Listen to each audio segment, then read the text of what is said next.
Hello everyone, welcome back to the channel. As you can see, we have 3 red dots on the table. We have one from Swampfox, we have the Sig Sauer RomeoZero, and we have the Shield Sights, the SMS2.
Alright, for this video what I just wanted to do was do a little bit of comparison on what comes with them and the different specs, give you a little idea on the size of them, because they're not all the same size, though they all fit the small RMSC footprint. So the first one I'll cover, just so you can take a look at it here, is the Shield Sights SMS2. Now this is the one that came with my Canik TP9 Elite SC.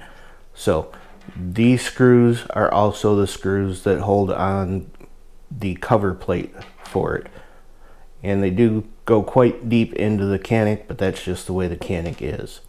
Now the second one we're going to take a look at is the Sig RomeoZero, and this one I waited 7 months to get it from Optics Planet. I waited so long to get this one that my original Canik TP9 Elite SC I traded in for the one that came with the Shield Sights on it because I wanted a red dot on it.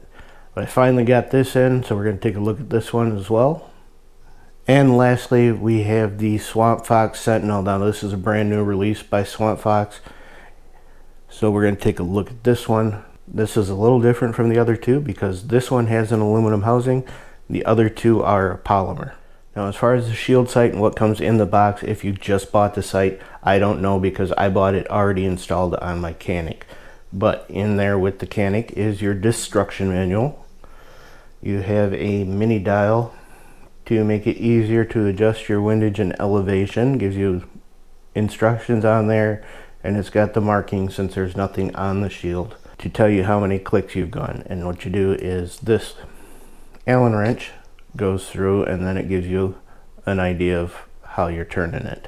And as I said, it came with these screws which were holding it in. They're also the ones that you use to hold down the optics plate if you wanted to run it without the sight on it. And lastly, this one came with a nice little cover on it, so if you've got it sitting in the safe or sitting on your bedside or whatever, you can put the cover on it so that it's got some measure of protection. Next we've got the Sig RomeoZero. Comes with your destruction manual. Comes with the warning not to adjust your windage or elevation until you get it onto the pistol, or you may damage it. It comes with a couple different types of screws in there and your Allen wrenches. The screws do appear to be labeled on what they are. You've got your little anti-theft device, since this just comes in a blister pack, doesn't come in a box or anything. You've got a little plate or a little piece of 3M plastic to seal up the bottom, and your battery for it. And lastly, we've got the Swampfox Sentinel.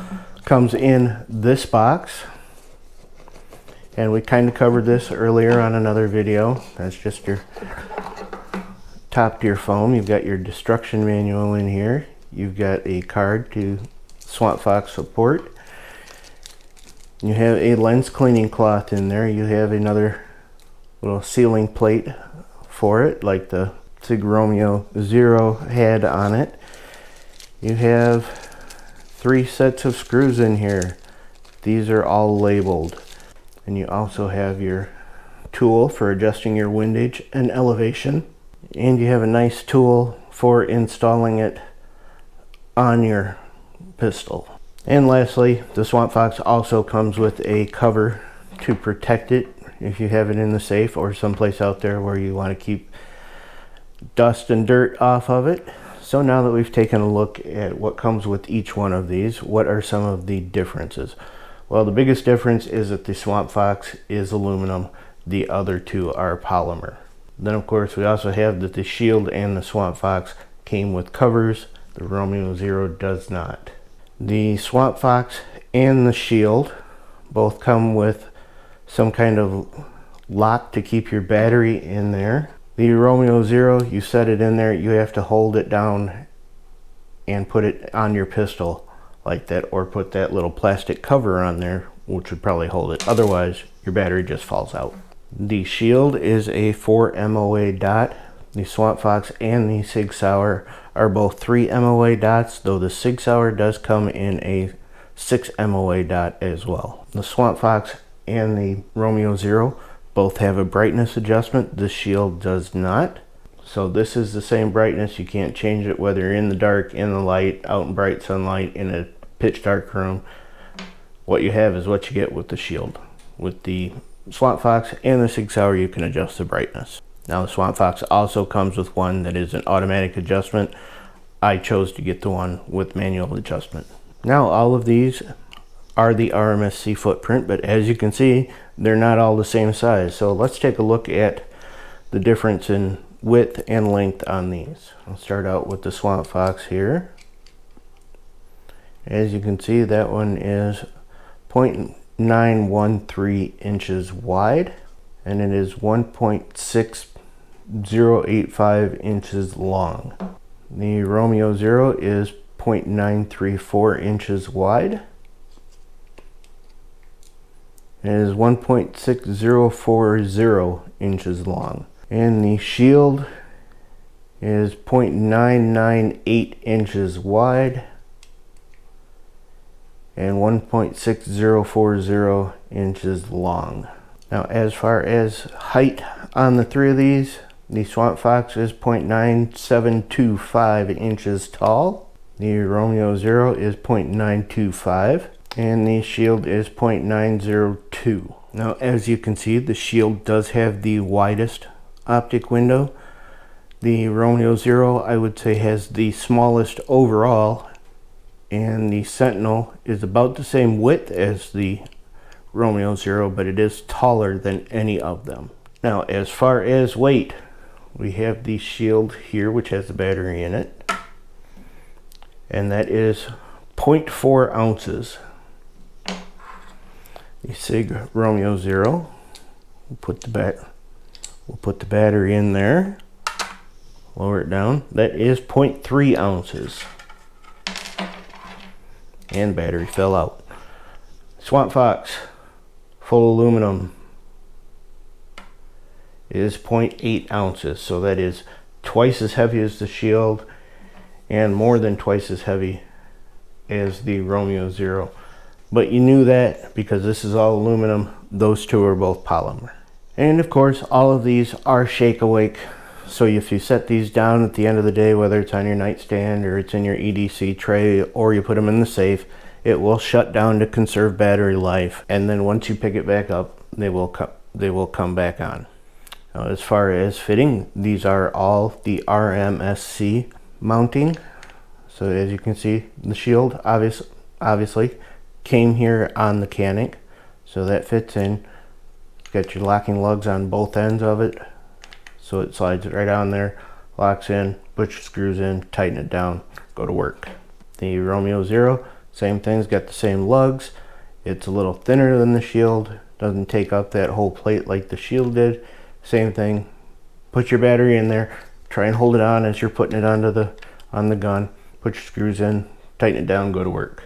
And the Swampfox Sentinel, same thing, sits on the lugs like the other two. Put your screws in, tighten them down, go to work.